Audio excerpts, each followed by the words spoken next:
Hello, everybody. Welcome into the Fantasy Pros Football Podcast. I'm Ryan Wormeli, joined on this Tuesday morning by Andrew Erickson and by Chris Welsh. Fellas, it is our final trade show of the year. It is not the final time the three of us will be talking to you on Tuesdays to our audience. This is just, we're going to be having a little bit different format of the show going forward because trade deadlines have come and gone largely. There might be some this week. That's why we're kind of doing one final buy low, sell high, buy high, sell low type of episode. If your trade deadline has already passed, you can also consider this just an episode of guys that we like going forward. If you can acquire them, even if you can't, kind of guys we like, guys we don't like, maybe guys we would sell off if we still had the trade deadline. That's how we're approaching it. There will be no show from us next week. We're still going to do plenty of shows on the Fantasy Pros feed, just not this Tuesday show from the three of us. With Thanksgiving, we're skipping it. And then the week after Thanksgiving, coming back with some predictions each and every Tuesday for each week. So that's maybe something you can do some player props with, some larger predictions. They'll be fantasy related as well. So hopefully you guys enjoy that show. We did it last year also after the trade deadline. So it'll be the same thing again this year. That's it for the housekeeping. Erickson, how you feeling? Feeling good, man. Feeling good. I know that when we were starting up the show in the background, we were talking about, hey, this would have been a great show to come to the table with our best sells and trades recommendations of the year. And unfortunately, at the top of my mind, I can't think of my best recommendation, but I can definitely think of the worst one. 100%. I think you have to go back to week 4. I think it was buy high on Deontay Johnson. Yep.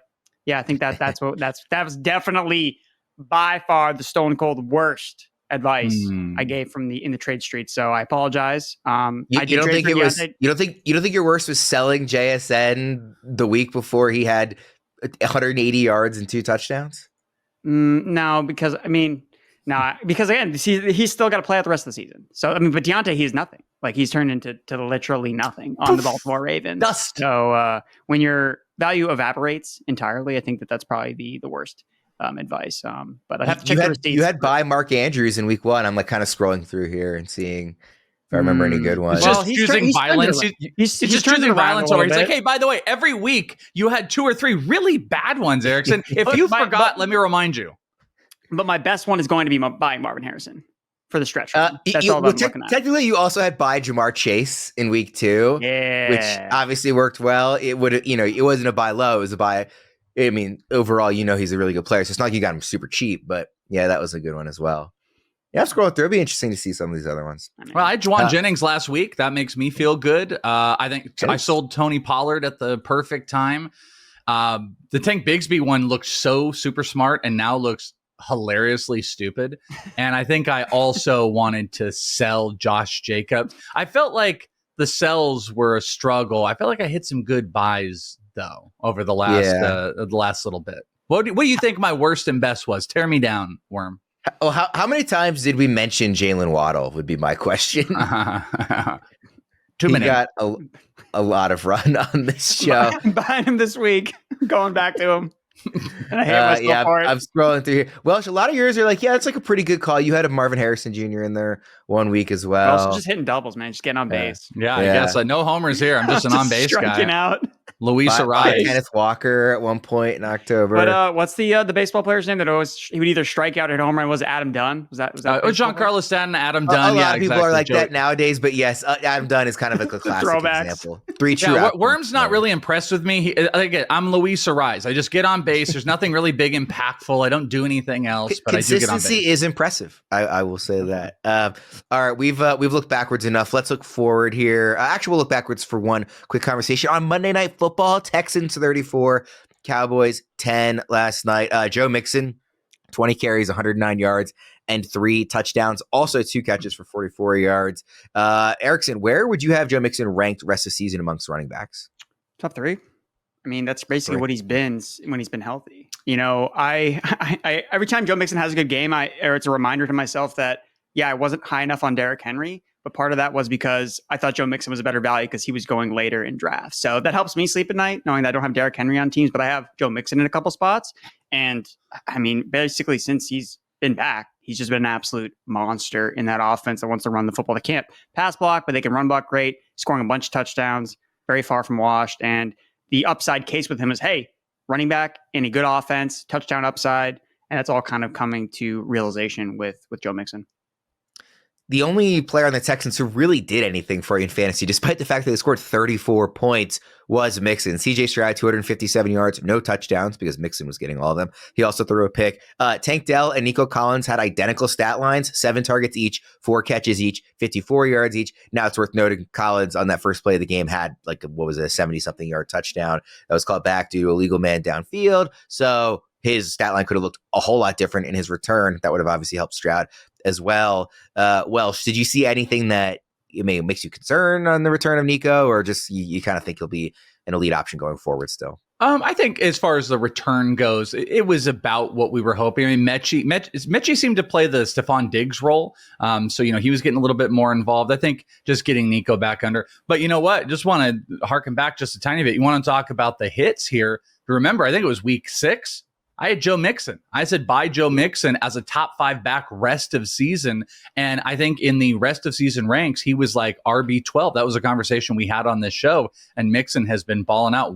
People single-handedly was the comeback for a lot of people. So, Mixon is just a huge win right now. I think Nico will be fine. And hey, we don't have him on the sheet. But if you happen to have a trade deadline in the next couple days and someone just saw what Nico did and was less than impressed, and you can get him at a cost that's outside of a top 10 wide receiver rest of season, it's probably a pretty good buy on Nico.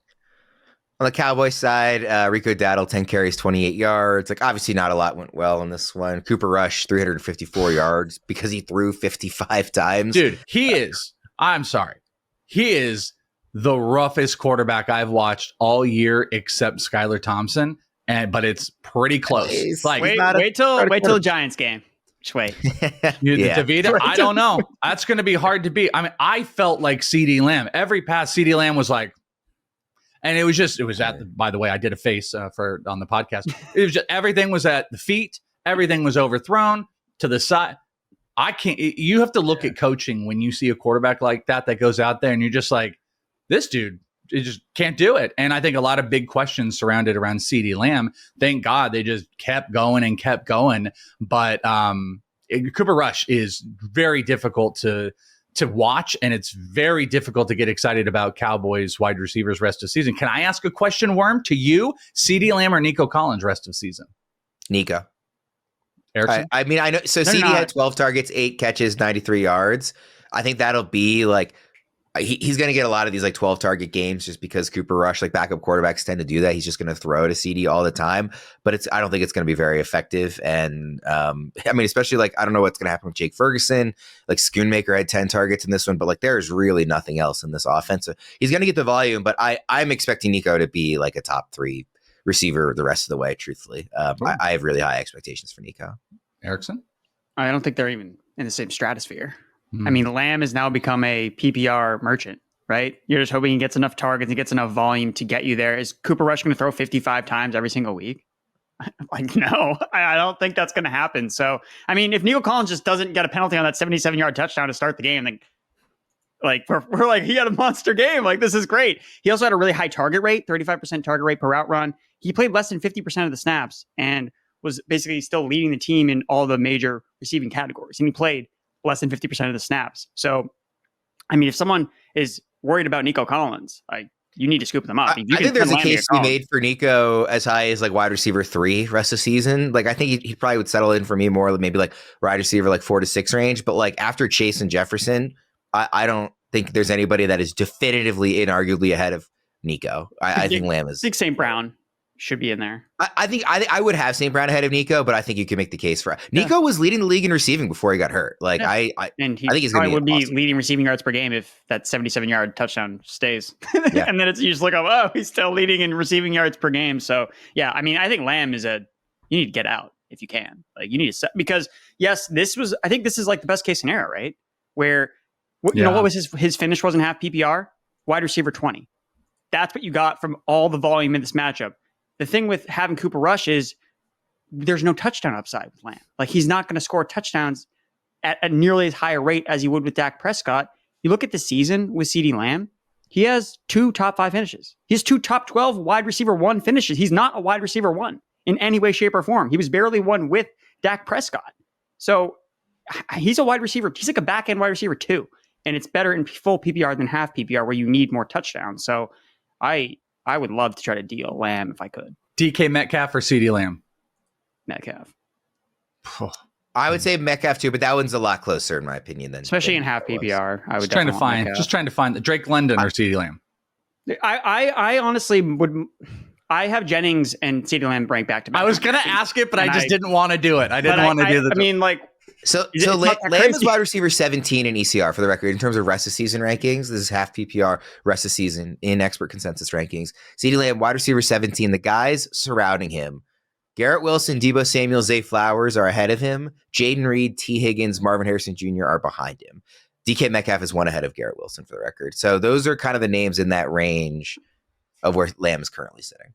Juwan Jennings is down at wide receiver 22. I think that's probably a little low.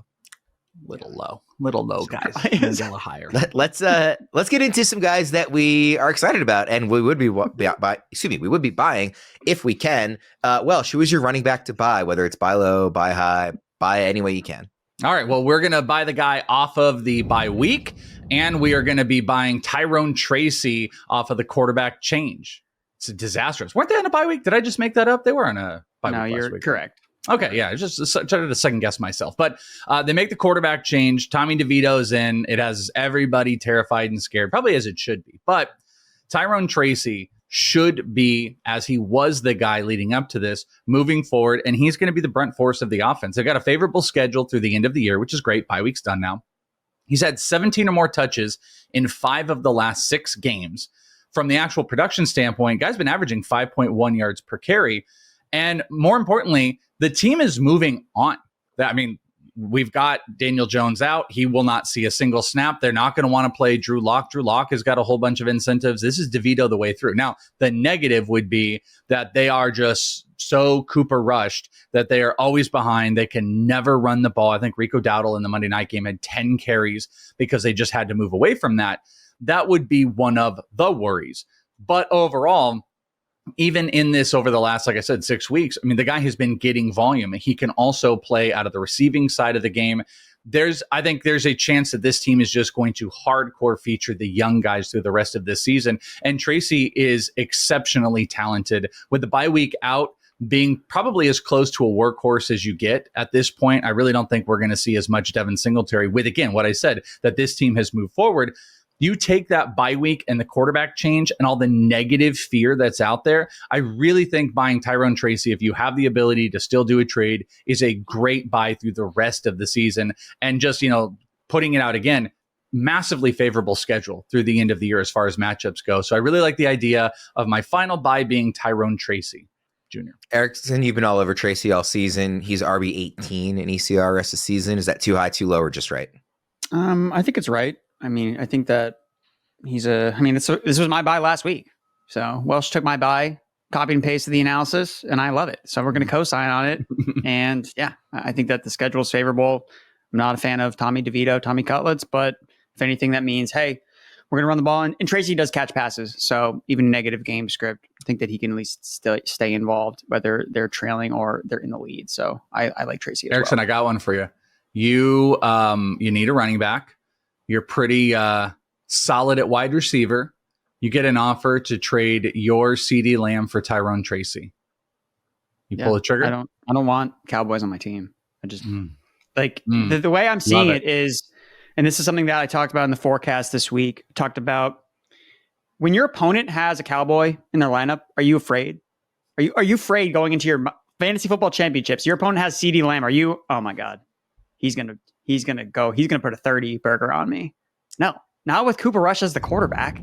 I wouldn't say I'm totally unafraid. I agree with you that a player of like Tyrone Tracy's stature at this point, I think is worth, I would trade Lamb for him if I needed a running back and was good at receiver. But I think if I was sitting there in my championship and I was going up against CeeDee Lamb, like he is an elite receiver, like just as a player. And I would be worried that a guy like that, like maybe he just goes supernova and like completely takes over the game. I don't want to like totally disparage CeeDee Lamb. He's still a good player. I mean, he has 2 wide receiver 12 finishes this year, too. That's it. Yeah, but like, I mean, just remember what he did last year when he completely. That was last year. I know, but I'm not saying he's going to do that this year. I'm saying if you're asking me mentally, emotionally, if I'm sitting down on my championship and my opponent is CeeDee Lamb, I'm not totally writing him off as, oh, he's not going to hurt me. Like CeeDee Lamb even is a good against the enough Eagles player. in Week 17. Even I against the didn't Eagles. remember who was playing, but I mean, look, I just think it's a good mental exercise to go through, right? I mean, if you're not going out to buy CeeDee Lamb, I mean, do you want to go get him on your team? I don't. So in that case, you probably should be a seller than a buyer. And I think Tyrone Tracy has shown enough, especially if I'm good at receiver. I need a running back. Yeah. I mean, I like his upside rest of the season. We see rookie running backs, be league winners over this stretch. Like the last 6 seasons of the season, ex-rookie running back led teams to championships. I think Tyrone Tracy could be that guy. I know we talked about Bucky Irving last week. I think he could be that guy. And there's another rookie running back that I really like a lot as well that I think you can get dirt cheap, potentially on waivers. yeah, go right into it. Yeah, go ahead. So my buy is buying a player that's not up high in the rest of season rankings because he's a backup on his team. Is Trey Benson, Arizona Cardinals running back. Talked about last week. Marvin Harrison Jr. as my buy. I just want to buy the Cardinals. I think that they are on a pathway to win the NFC West. I love their schedule coming up. It's the Seahawks, Vikings, Seahawks, Patriots, Panthers, Rams. Like that's the rest of the season for them. So I think it's really favorable. Trey Benson has been getting more involved. I don't think that this is a situation where he usurps James Conner as the starter in this backfield, but we've seen this before with James Conner. Like he usually doesn't play an entire season. And so far this year, he has been 100% healthy. And the fact that Benson has been looking good more recently, last time we played 10 carries, 62 yards, 6.2 yards per carry. He had a season high 12 touches in week 10 after seeing 9 in week 9. So I think he's on the upward trajectory. Maybe he gets a little bit more involved. I'm not so sure about that, but if there's a Conner injury, I think Trey Benson is going to be a league winner. And the fact that he's on waivers still, I think you got to scoop him up. I think you need to prioritize getting Trey Benson on your team for the long run, because even if it's 2 games or just in that one game of the fantasy championships, I think that he have a monster game in some of these favorable matchups. So Trey Benson is my rookie running back to buy. Yeah, 0 finishes better than, looks like running back 49 prior to week 9. And then since then, running back 20, running back 21. That's in half PPR scoring. So yeah, definitely like trending in the right direction for sure. And to your point, I love rookies in the second half of the year in general. And Benson was a guy that I actually really liked early on. Do you think, Welsh, there's any value to Benson if Conner doesn't go down, or is this strictly a very high end handcuff? I think there's the potential that there could be. Here's the problem though. I don't know if you're ever starting it and you're ever accessing it unless, you've got some wild week 14. I think it's like Derrick Henry's on bye and you were dealing with something like that. So I think this is Conner need to going down. And it's funny because what I was going to say is this is reminiscent of when I was saying to buy Tank Bigsby before anything had really happened. It was just like, hey, look, the peripherals behind this are incredible. The only difference with this one is that like Benson's not going to supplant James Conner. The Cardinals love James Conner, but what you might start to see this team trying to prepare for the playoffs, you have to kind of protect James Conner. You might see the usage coming down, but then that creates that situation we're talking about where it's like, will he be viable enough to start? But the thing that isn't a question, guy would become probably RB 15, 14, maybe a little bit higher. DeMarcado like kind of screws this up sometimes. The Cardinals kind of like him. But like Benson, if Conner was out, would become a league winner. And he is starting to get some more usage. So I love the idea like that Bigsby one. You just got to go get him. This is probably more of a waiver wire conversation, but maybe it could be something you can have if someone does own him for cheap. He should be a player that you have through the rest of this way because this is going to be a complete fantasy change if Conner were to go down. We know there's an injury history and just maybe the Cardinals do it. So I think this is fantastic playoff prep type of a move in Trey Benson. So I co-sign it for sure. Yeah, let's kind of figure out where he would land, we think, because in my head, I was thinking like, oh, he would be like top 12, maybe even top 10. Like, I just love what the situation is. And if there was no Conner in the picture, having said that, the running back position is stronger at the top at this point in the year than it usually is. Like we often see a lot more injuries than we have, knock on wood that it continues that way and guys are staying healthy. But the top, 12 are pretty unassailable, I think. I'm looking right now. RB 13, Jacobs 14, Chase Brown 15, James Cook. Those guys are all really good. So I don't know where Benson would fall. James Conner himself is RB 16 rest of the season right now. After him, you get into like David Montgomery, Tyrone Tracy, Aaron Jones. So I think maybe that like RB 16 range is right. Erickson, does that sound about right if Conner were to go down? Yeah, I think so. I mean, we still haven't seen him in a potential, starting role, but considering how many carries they give to James Conner. I mean, he's going to take on a boatload of carries. And at this point, Conner's not the explosive running back. Like, he breaks tackles, whereas Benson, I think, can actually probably do a little bit more, even if he's not seeing 20 plus carries, because he's just a more explosive running back at this point in his young career. I mean, he's a rookie, and that's one of the things he was really great at Florida State, alongside with like breaking tackles. And again, it goes back to the schedule. It's just really good for the Arizona Cardinals to be playing with leads, to lead on a running back who's fresh, right? That's something you have to always keep in mind. Like, he's got fresh legs because he hasn't been playing that much the rest of the entire season, whereas James Conner is 12th in the NFL in total touches. So again, it's been an outlier year when it comes to these running backs staying healthy, but we have some running backs who never get near 300 touches that are pacing for 300 plus touches. Aaron Jones pacing for over 300 touches. Alvin Kamara leads the NFL in total touches. Is this going to sustain? I don't know. So I think you just need to be prepared that in case we do run into some running back injuries, that you're ahead of the game. The NFL season is rolling along and the contenders are separating from the pack. The one thing that hasn't changed this season, DraftKings Sportsbook, an official sportsbook partner of the NFL, is the number one place to bet touchdowns. Fade to the corner of the end zone, running back breaks through the line and gallops 60 yards to score. We don't care how they get them. We just want to bet on touchdowns. And DraftKings is the best place to do it. Ready to place your first bet? Try betting on something simple like a player scoring a touchdown. Go to the DraftKings Sportsbook app and make your pick. After a terrific Week 11, we've got fewer obvious standout games in Week 12, but the NFL always delivers some great games. The late afternoon slate in particular looks strong this week. The Cardinals are laying a point in Seattle. Green Bay is laying a point and a half at home against the 49ers. We wrap up the week with the Harbaugh Bowl as well. Ravens are laying a field goal at the Chargers on Monday Night Football. Odds and lines are subject to change on those, but whichever game you bet, here's a reason for new customers to do a touchdown dance of their own. Bet $5 to get $150 in bonus bets if your bet wins. Score big with DraftKings Sportsbook, the number one place to bet touchdowns. Download the DraftKings Sportsbook app and use code FantasyPros. That's code FantasyPros for new customers to get $150 in bonus bets if your bet wins when you bet just $5. Only on DraftKings. The crowd is yours.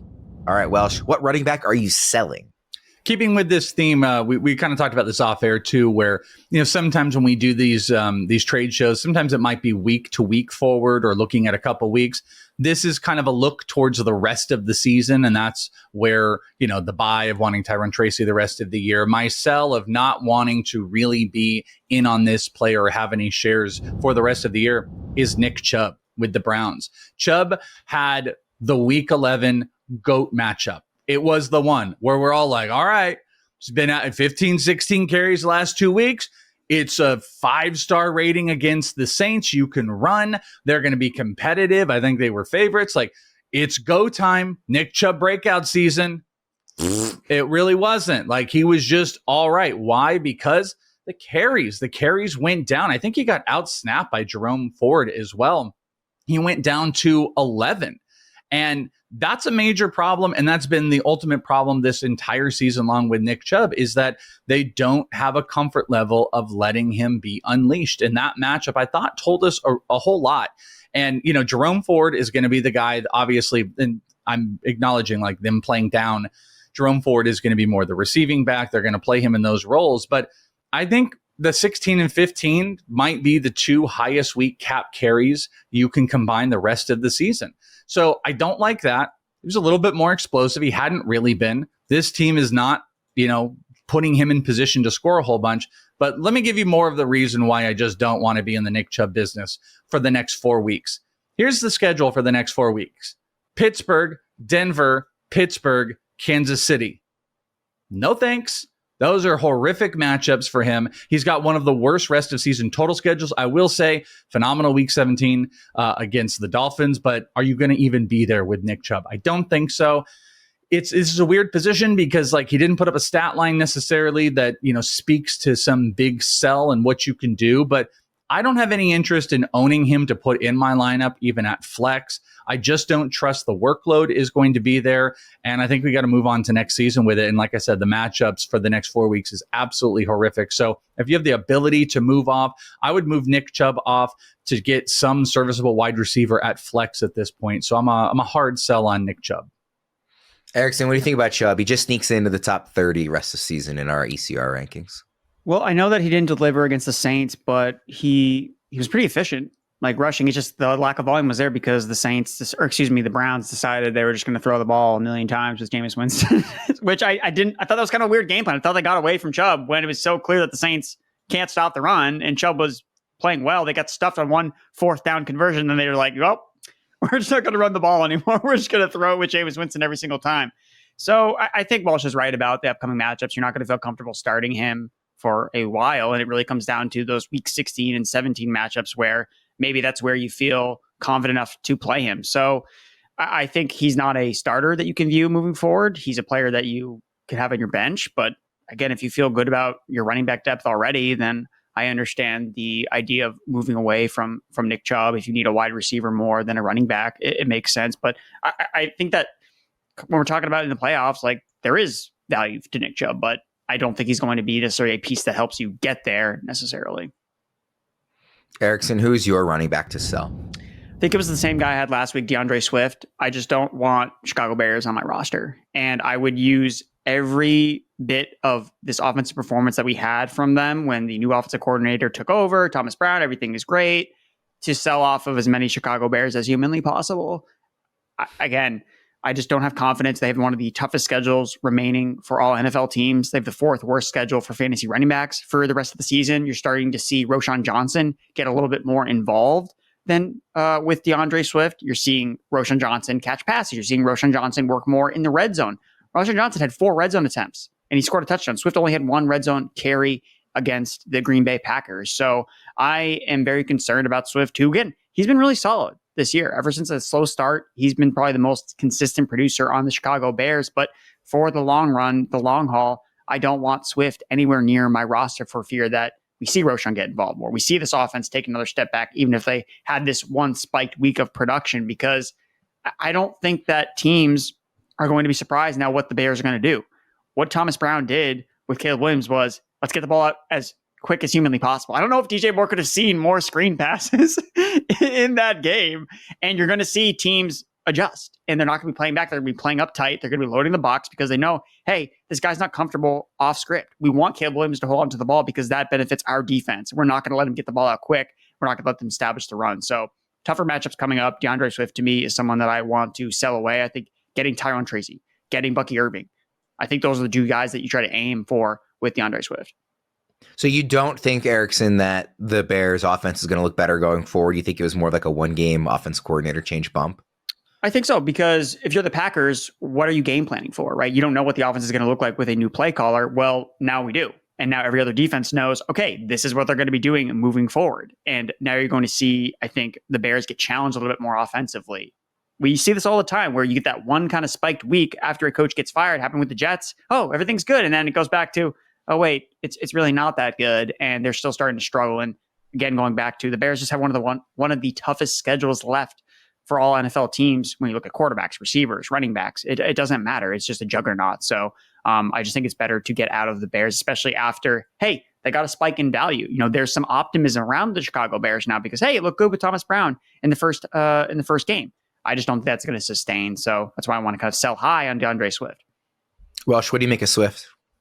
I'm in full agreement here. This was something I was talking about last week, speculating with the coaching change. Would you see more of a guy like Roschon Johnson, just a, through the gap type of runner and just trying to take that workload off of Swift? And if it didn't happen, because when there are coaching changes, whether it's an OC or a head coach, it's a get back to basics things. Like, what can we do to get back to basics? One of those quick passes for a young quarterback that just is flying around and can't make quick decisions. Make it for him. You have to get it out in 2 seconds. The other thing would be establishing a run. If it was an established run all to DeAndre Swift, wheels up.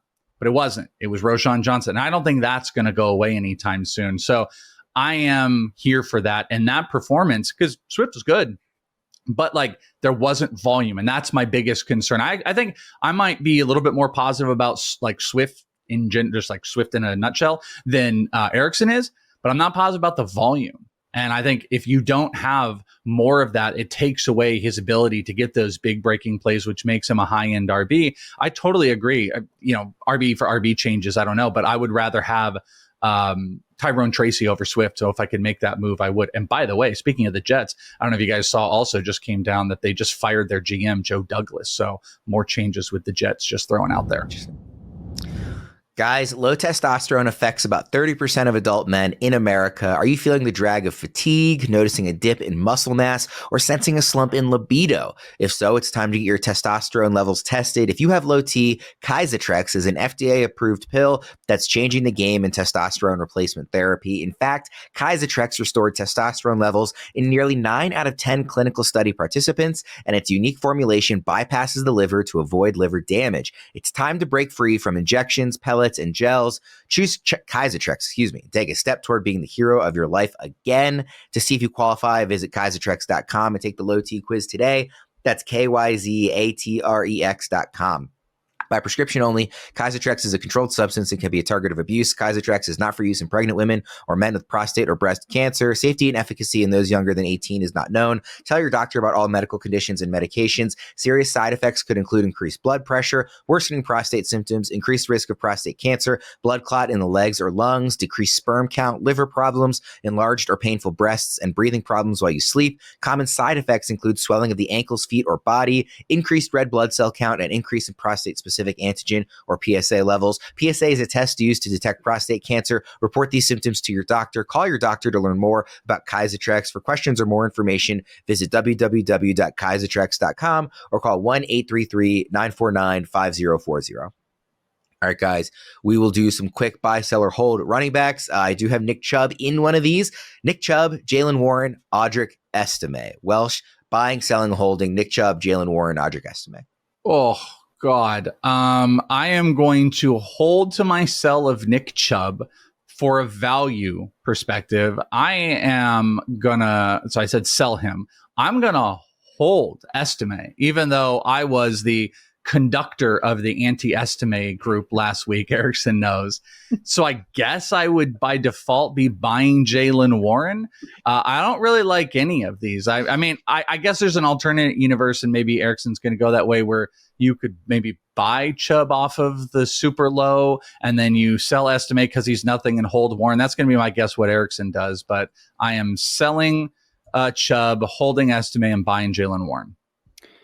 Erickson. I think for me, it's so you're not starting any of these guys, right? These are all bench players. So in my mind, I'm thinking, okay, who do I want on my bench for the long term? And it's Nick Chubb, right? Yeah. That's who I feel. I mean, if I have an injury go down, am I going to be plugging in Jaylen Warren and Estime to any confidence? But I mean, at least Nick Chubb is a starting running back on his team, right? like these other two guys, we don't know. I think Warren has standalone value, but his schedule is not great. He's been up and down with usage. They still Najee Harris isn't going away. These other two guys need some type of injury, whereas Chubb just needs he has the most touchdown upside. I think he has the most upside over. I mean, maybe Estime has more upside, but who knows, man? Like we're talking about, I'm feeling good. Miserable group. I'm feeling good if someone is playing a Broncos running back against me because I don't know what Sean Payton's going to do. They're intended to all be kind of similar players, which is the point. So I know they're all kind of miserable. So Can you believe that Audric Estime's rushing prop this week was 57 yards? No, the number was ridiculous, and you were right. I asked on shows last week multiple times. I was like, "Are we sure Sean Payton is just going to stick with Estime going forward, or is this his classic bit where we kind of are all thrown in the wrong direction? And it's a classic misdirect." And shocker, Sean Payton is not entirely truthful. Hilarious. No. So, I mean, I just love Estime so much, but it's one of these things where it's impossible to project who's going to be the guy. And I don't think you're ever going to feel comfortable. I thought he was a nice upside play last week, and that obviously ended up being wrong. But we've seen Sean Payton sour on Javonte too, where it's like, oh, this week, we're going to use more of Estime and not use Javonte. So I kind of would want to see it play out one more week, because even though Estime didn't get the RB1 role, he did play over McLaughlin, which I was like, okay, like at least we're kind of seeing this type of hierarchy with the depth chart. At least he's getting a little bit more favorable usage than Jaleel McLaughlin. So I think for me, it's going to be holding or buying Nick Chubb, holding Estime for another week, just because I want to see things play out. And then Warren, Warren has the most standalone. I mean, you can obviously play Warren over Estime, like he would rank higher, but Warren's not a smash until something happens to Najee Harris, which again, all these running backs have been staying healthy. So Yeah, I think I'm going to hold Estime 1 for week, but if it's another just Javonte, he sees all the carries, then I would just rather have Warren. So the other trio I thought was really interesting. It's three guys who, for various reasons, didn't play last week. Whether it's due to the bye or being injured. Chuba, Hubbard, Jonathon Brooks, Isiah Pacheco. So Erickson, I'll start with you this time. Buy, sell, or hold. Chuba, Hubbard, Jonathon Brooks, Isiah Pacheco. The buy holds are the Panthers running backs. So whichever way you want to slice it, you buy Chuba, buy Brooks, whatever. It doesn't matter to me. I think Pacheco is the clear sell. I don't. Every time I read the situation, I'm getting confused because we've seen these guys come off these fractured fibula injuries and not be good. And I feel like there's this hopium about Pacheco coming back and, oh yeah, he's going to be the guy and he's going to be super efficient. He's going to be explosive.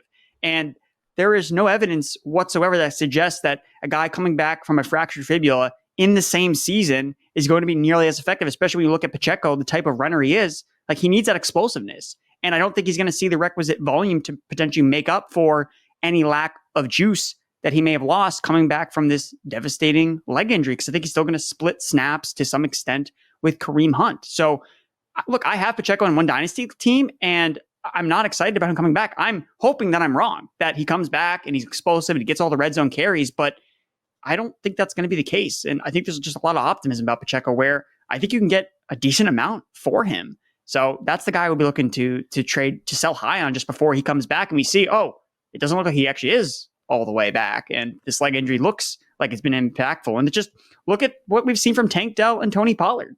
Like, when those guys came back off their leg injuries, they weren't nearly as good. We're still kind of waiting for Tank Dell to kind of get things together and click. And Pollard has obviously been better this year than with his last year with Dallas, but it took him half the season to kind of feel like himself. So I just think it's going to be a slow burn with Pacheco. I think the case for Pacheco, before I toss to you, Welsh, would be that he, even if he's not as explosive with, coming back from the leg injury, we've seen Kareem Hunt do a really good job, not being that explosive himself, but just getting this touchdown equity in this offense. And I think we could see Pacheco step back into that role at the very least. I was kind of expecting you to say you were going to sell Brooks just because we haven't seen him do anything and because Hubbard has been playing well. But I think that's the case on the Pacheco side as him not being the sell. Welsh, what do you think? Hubbard, Brooks, Pacheco? Yeah, I'm kind of with you, what you were saying on that, Worm. So I think Chuba is just the buy because there's like a negativity with Jonathon Brooks coming back, like it's going to take away. There was a bye week, the Panthers in general. Chuba's the buy. I think Pacheco's the hold here because now if someone believes Pacheco is just inserted back into the offense for 20 carries and stuff, then Erickson's 100% right. That is a sell. I think you can probably get a mass return for that. And guess what? If he does get back to that in a couple weeks, if you got that mass return, good on you. But what I like about Pacheco is that we're not going to have his first game starting into the fantasy playoffs. Maybe he plays in week 12 here. More likely he plays in week 13. We get to see what that usage starts to look like. Is he going to be being taken away for red zone? Is it going to just be capped to a Nick Chubb 11, 12 carries? We just get an idea of what it is. If he were to be thrust back into the majority of, like, let's say 15 plus touches to the Chiefs, then that's a start every single week. And that's why I don't think it's worth holding unless you're getting maximum value. So I want to hold Pacheco, buy Chuba. I'm out on Jonathon Brooks. It's been 11 weeks into 12 weeks. We haven't seen him. Chuba has been phenomenal, got a contract extension.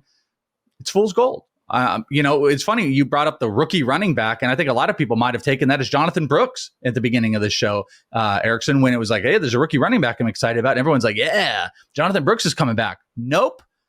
I would rather have Trey Benson, I think, moving forward. Maybe I'll be proven wrong, and maybe the smarter play is to hold Jonathon Brooks in case it happens. I don't think it's happening this year. Chuba's too good, and they're not going to take him off the field enough unless it's maybe like the final week of the season and they want to see what they have in Brooks and not hurt Chuba. But Chuba's going to get the brunt of it, so buy him, hold Pacheco, sell Jonathon Brooks.